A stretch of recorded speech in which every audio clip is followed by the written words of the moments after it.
Schedules. भारतीय संविधान वही संहिता है जिसके माध्यम से देश का शासन संचालित किया जाता है। भारत का संविधान भाग 22 अनुच्छेद 395 अनुसूचियां 12 में विभाजित है। भारत का संविधान भाग 22 अनुच्छेद 395 तथा अनुसूचियां 12 में विभाजित है। अनुच्छेदों का ही विस्तार है। मूल संविधान में कुल 8 अनुसूचियां थीं, जबकि वर्तमान में इसकी कुल संख्या 12 है। संविधान में उल्लिखित अनुसूचियों का विवरण। फर्स्ट अनुसूची। पहली अनुसूची में इसमें भारत के 28 राज्य तथा 8 संघ शासित क्षेत्रों का वर्णन है। इसमें भारत के 28 राज्य तथा 8 संघ शासित क्षेत्रों का वर्णन है, क्योंकि 26 जनवरी 2020 को दमन दीव एवं दादर नागर हवेली को मिलाकर एक संघ शासित क्षेत्र बना दिया गया है। पहली अनुसूची में इसमें भारत के 28 राज्य तथा 8 संघ शासित क्षेत्रों का वर्णन है। 26 जनवरी 2020 को दमन दीव तथा दादर नागर हवेली को मिलाकर एक संघ शासित क्षेत्र बनाया गया है। दूसरी अनुसूची में क्या कहा गया है? इसमें संवैधानिक पद अधिकारियों का वर्णन है। इसमें संवैधानिक पद अधिकारियों के वेतन भत्ते तथा अन्य सुविधाओं का वर्णन है। दूसरी अनुसूची में संवैधानिक पद अधिकारियों के वेतन भत्ते तथा अन्य सुविधाओं का वर्णन है, जैसे कि राष्ट्रपति, राज्यसभा का सभापति, लोकसभा अध्यक्ष, लोकसभा उपाध्यक्ष, राज्यसभा का सभापति, उपसभापति, राज्यपाल, सर्वोच्च न्यायालय के मुख्य न्यायाधीश, अन्य न्यायाधीश, सीजे आदि। इन सभी के वेतन भत्ते तथा अन्य सुविधाओं का वर्णन है दूसरी अनुसूची में। तीसरी अनुसूची में इसमें संवैधानिक पद अधिकारियों के शपथ का वर्णन है। तीसरी अनुसूची में संवैधानिक पद अधिकारियों के शपथ का वर्णन, जैसे राष्ट्रपति, उपराष्ट्रपति, लोकसभा अध्यक्ष, लोकसभा उपाध्यक्ष, राज्यसभा का उपसभापति, राज्यपाल, सर्वोच्च न्यायालय के मुख्य न्यायाधीश तथा अन्य न्यायाधीश, इन सभी के शपथ का वर्णन है। चौथी अनुसूची में इसमें राज्यसभा में राज्यों तथा संघ शासित क्षेत्रों के प्रतिनिधियों का वर्णन। राज्यसभा में राज्यों तथा संघ शासित क्षेत्रों के प्रतिनिधित्व का वर्णन है। चौथी अनुसूची में राज्यसभा में राज्यों तथा संघ शासित क्षेत्रों के प्रतिनिधित्व का वर्णन है। पांचवी अनुसूची में अनुसूचित क्षेत्रों के प्रशासन तथा नियंत्रण का वर्णन है। पांचवी अनुसूची में अनुसूचित क्षेत्र के प्रशासन तथा नियंत्रण का वर्णन है। सूचित क्षेत्रों के प्रशासन तथा नियंत्रण का वर्णन है। आर्टिकल 244 के तहत राष्ट्रपति द्वारा इन क्षेत्रों की घोषणा की जाती है। इसमें पांचवी अनुसूची में अनुसूचित क्षेत्रों के प्रशासन तथा नियंत्रण का वर्णन है। अनुच्छेद 244 के तहत राष्ट्रपति द्वारा इन क्षेत्रों की घोषणा की जाती है। वर्तमान में 10 राज्यों के कुछ क्षेत्रों को अनुसूचित क्षेत्र घोषित किया गया है। जैसे कि मध्य प्रदेश, छत्तीसगढ़, महाराष्ट्र, आंध्र प्रदेश, तेलंगाना, हिमाचल प्रदेश, झारखंड, गुजरात तथा उड़ीसा, राजस्थान। इन क्षेत्रों में प्रशासन के लिए जनजातीय सलाहकार परिषद गठित होती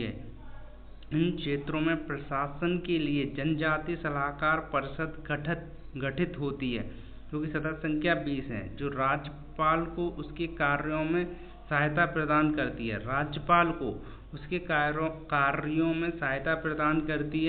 राज्यपाल को इन क्षेत्रों से संबद्ध विशेष अधिकार प्राप्त होते हैं। राज्यपाल को इन क्षेत्रों के संबंध में विशेष अधिकार प्राप्त होते हैं, जैसे कि इन क्षेत्रों में अन्य लोगों को प्रवेश को प्रतिबंधित करना, इन क्षेत्र में अन्य लोगों के प्रवेश को प्रतिबंधित करना, इन क्षेत्र में अन्य लोगों द्वारा व्यापार एवं कारोबार को प्रतिबंधित करना, इन क्षेत्रों में अन्य लोगों द्वारा व्यापार एवं कारोबार को प्रतिबंधित करना, इन क्षेत्रों में अन्य किसी व्यक्ति के निवास को प्रतिबंधित करना, इन क्षेत्रों में अन्य किसी व्यक्ति के निवास को प्रतिबंधित करना, इन क्षेत्र में अन्य लोगों द्वारा जमीन खरीदने को प्रतिबंधित करना, इन क्षेत्रों में प्रगति संबंधित रिपोर्ट राष्ट्रपति को भेजना, इन क्षेत्रों में प्रगति संबंधित रिपोर्ट राष्ट्रपति को भेजना। तो राज्यपाल के इन क्षेत्रों के संबंध में विशेष अधिकार प्राप्त होते हैं। राज्यपाल को इस क्षेत्र के संबंध में विशेष अधिकार प्राप्त होते हैं। छठी अनुसूची में जनजातीय क्षेत्र का प्रशासन तथा नियंत्रण का वर्णन। वहाँ पे था 5वीं अनुसूची में था जनजातीय क्षेत्र, इसमें अनुसूचित जनजातीय क्षेत्र। 5वीं अनुसूची में अनुसूचित क्षेत्रों के प्रशासन तथा नियंत्रण का वर्णन, इसमें जनजातीय क्षेत्रों के प्रशासन तथा नियंत्रण का वर्णन है। छठी अनुसूची में जनजातीय क्षेत्र के प्रशासन तथा नियंत्रण का वर्णन है। अनुच्छेद 244 के तहत राष्ट्रपति द्वारा जनजातीय क्षेत्र स्वायत्त जिला की घोषणा की जाती है।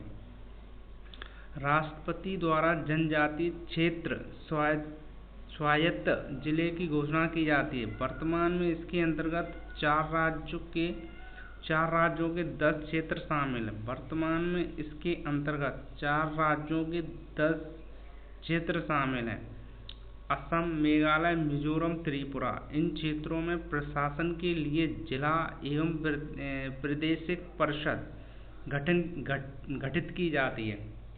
इन क्षेत्रों में प्रशासन के लिए जिला एवं प्रादेशिक परिषद गठित की जाती है, जो कि सदस्य संख्या 30, 4 सदस्य राज्यपाल द्वारा नियुक्त किए जाते हैं, जो विशेष अधिकार संपन्न होती है। छठी अनुसूची में जनजातीय क्षेत्रों के प्रशासन तथा नियंत्रण का वर्णन है। अनुच्छेद 244 के तहत राष्ट्रपति द्वारा जनजातीय क्षेत्र स्वायत्त जिला की घोषणा की जाती है। वर्तमान में इसके अंतर्गत 4 राज्यों के 10 क्षेत्र शामिल हैं। 4 राज्यों के 10 क्षेत्र शामिल हैं: असम, मेघालय, मिजोरम, त्रिपुरा। इन क्षेत्रों में प्रशासन के लिए जिला एवं प्रादेशिक परिषद गठित की जाती है, जो विशेष अधिकार संपन्न होती है। जिला एवं प्रादेशिक सदस्य संख्या है 30, उसमें से 4 सदस्य राज्यपाल द्वारा नियुक्त किए जाते हैं। 7वीं अनुसूची में केंद्र और राज्य के मध्य शक्तियों का विभाजन। केंद्र और राज्यों के मध्य शक्तियों का विभाजन। 7वीं अनुसूची में केंद्र और राज्यों के मध्य शक्तियों का विभाजन किया गया है। विभाजन 3 सूची के अंतर्गत किया गया है। संघ सूची में इसमें राष्ट्रीय तथा अंतर्राष्ट्रीय महत्व के मूल 97 विषय, कुल 100 विषय हैं, जैसे प्रतिरक्षा, वैदेशिक मामले, रेलवे, डाकतार, बैंकिंग, बीमा, स्टॉक एक्सचेंज आदि। इनके संबंध में विधि बनाने का अधिकार केवल संघीय संसद को है। संघ सूची में इसमें राष्ट्रीय तथा अंतर्राष्ट्रीय महत्व के मूल 97 विषय हैं, कुल 100 विषय हैं, जैसे कि प्रतिरक्षा, विदेशिक मामले, रेलवे, डाकतार, बैंकिंग, बीमा, स्टॉक एक्सचेंजिंग आदि। इसके संबंध में विधि बनाने का अधिकार केवल संघीय संसद को है। राज्य सूची इसके अंतर्गत क्षेत्रीय महत्व के मूल इसके अंतर्गत क्षेत्रीय महत्व के मूल 66 विषय सम्मिलित हैं, कुल 61 हैं, जैसे कि कृषि, स्थानीय सुशासन, पुलिस, कानूनी व्यवस्था आदि। इसके संबंध में विधि बनाने का अधिकार सामान्य परिस्थितियों में राज्य विधानमंडल और विशेष परिस्थितियों में संघीय संसद को है। राज्य सूची, इसके अंतर्गत क्षेत्रीय महत्व के मूल 66 विषय सम्मिलित हैं, कुल 61 हैं, जैसे कि कृषि, स्थानीय सुशासन, पुलिस, कानूनी व्यवस्था आदि। इसके संबंध में विधि बनाने का अधिकार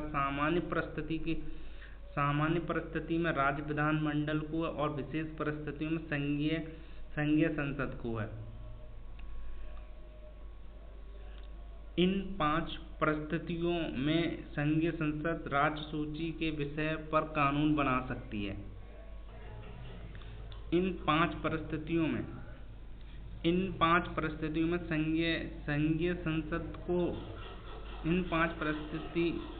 में संघीय संसद राज्य सूची के विषय पर कानून बना सकती है।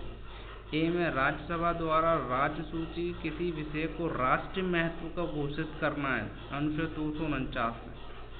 राज्यसभा द्वारा राज्य सूची किसी विषय को राष्ट्रीय महत्व का घोषित करना।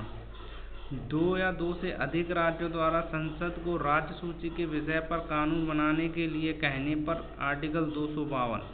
2 या 2 से अधिक राज्यों द्वारा संसद को राज्य सूची के विषय पर कानून बनाने के लिए कहने पर आर्टिकल 252 के तहत संसद कानून बना सकती है। राष्ट्रीय आपातकाल लागू होने की स्थिति में आर्टिकल 250। राष्ट्रीय आपातकाल लागू होने की स्थिति में आर्टिकल 250। राज्य सूची के किसी विषय के संबंध में अंतर्राष्ट्रीय संधि लागू करने के लिए अनुच्छेद 253। राज्य सूची के किसी विषय के संबंध में अंतर्राष्ट्रीय संधि लागू करने के लिए आर्टिकल 253 के तहत संसद कानून बना सकती है। किसी राज्य में राष्ट्रपति शासन लागू होने पर 356 के तहत आर्टिकल 356 के तहत संसद कानून बना सकती है। समवर्ती सूची, इसमें राष्ट्रीय तथा क्षेत्रीय महत्व के मूल 47 विषय, कुल 52 विषय सम्मिलित हैं। इसमें राष्ट्रीय तथा क्षेत्रीय महत्व के मूल 47 विषय सम्मिलित हैं, कुल 52 52। जैसे कि शिक्षा, वन, नापतोल, पशुओं की सुरक्षा, जनसंख्या नियंत्रण तथा परिवार नियोजन व आर्थिक नियोजन आदि। इनके संबंध में विधि बनाने का अधिकार संघीय संसद तथा राज्य विधानमंडल दोनों को है, लेकिन दोनों की विधि में विवाद हो जाने की स्थिति में केंद्र का कानून मान्य होता है। अनुच्छेद 248 के तहत अविष्ट शक्तियाँ केंद्र को प्रदान की गई हैं। 248 के तहत अविष्ट शक्तियाँ केंद्र को प्रदान की गई हैं। तो समवर्ती सूची, इसमें राष्ट्रीय तथा क्षेत्रीय महत्व के मूल 47 विषय सम्मिलित किए गए, कुल 52 विषय हैं। शिक्षा, वन, नापतोल, पशुओं की सुरक्षा, जनसंख्या नियंत्रण तथा परिवार नियोजन व आर्थिक नियोजन आदि। इसके संबंध में विधि बनाने का अधिकार संघीय संसद तथा राज्य विधानमंडल दोनों को है, लेकिन दोनों की विधियों में विवाद हो जाने की स्थिति में केंद्र का कानून मान्य होता है। अनुच्छेद 248 के तहत अविष्ट शक्तियाँ केंद्र को प्रदान की गई हैं। 8वीं अनुसूची, इसमें कुल 22 भारतीय भाषाओं का वर्णन है। 8वीं अनुसूची, इसमें कुल 22 भारतीय भाषाओं का वर्णन है। मूल भारतीय संविधान में कुल 14 भाषाएं का वर्णन किया गया है। इसमें कुल 22 भारतीय भाषाओं का वर्णन है।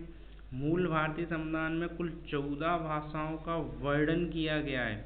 हिंदी, संस्कृत, तमिल, तेलुगु, कन्नड़, मलयालम, उर्दू, उड़िया, कश्मीरी, पंजाबी, गुजराती, मराठी, असमिया एवं बंगला।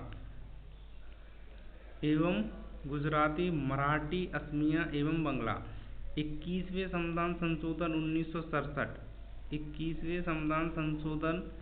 21वें संविधान संशोधन अधिनियम 1967 के तहत सिंधी भाषा को 15वीं भाषा के रूप में जोड़ा गया है। 21वें संविधान संशोधन अधिनियम 1967 के तहत सिंधी भाषा को 15वीं भाषा के रूप में जोड़ा गया है। 71वें संविधान संशोधन अधिनियम 1992 के तहत 3 नई भाषाएं जोड़ी गई: मणिपुरी कोंकणी नेपाली। 52वें संविधान संशोधन अधिनियम 2003 के तहत 4 भाषाएं जोड़ी गईं: बोडो डोगरी मैथिली संताली। 96वें संविधान संशोधन 2011 के तहत उड़िया भाषा का नाम बदलकर ओडिया किया गया। ओडिया किया गया है। तो 21वें संविधान संशोधन अधिनियम 1967 के तहत सिंधी भाषा को 15वीं भाषा के रूप में जोड़ा गया है।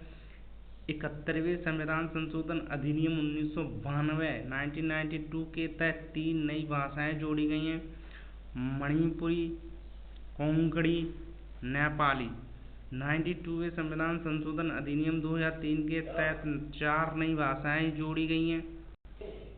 व्याल चल रहे हैं। 4 नई भाषाएं जोड़ी गई हैं: बोडो डोगरी मैथिली संताली। 96वें संविधान संशोधन अधिनियम 2011 के तहत उड़िया भाषा का नाम बदलकर ओडिया किया गया है। 9वीं अनुसूची में इसमें प्रथम संविधान संशोधन अधिनियम 1951 के तहत जोड़ा गया है। इसे प्रथम संविधान संशोधन अधिनियम 1951 के तहत जोड़ा गया है 9वीं अनुसूची को। इसमें भूमि अधिग्रहण संबंधित विषय 9वीं अनुसूची इसे प्रथम संविधान संशोधन अधिनियम 1951 के तहत जोड़ा गया है। इसमें भूमि अधिग्रहण संबंधित विषय सम्मिलित हैं। इसमें 1973 से पहले शामिल 13 ऐसे मामले आते हैं।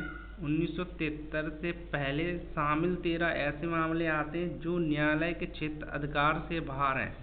1973 से पहले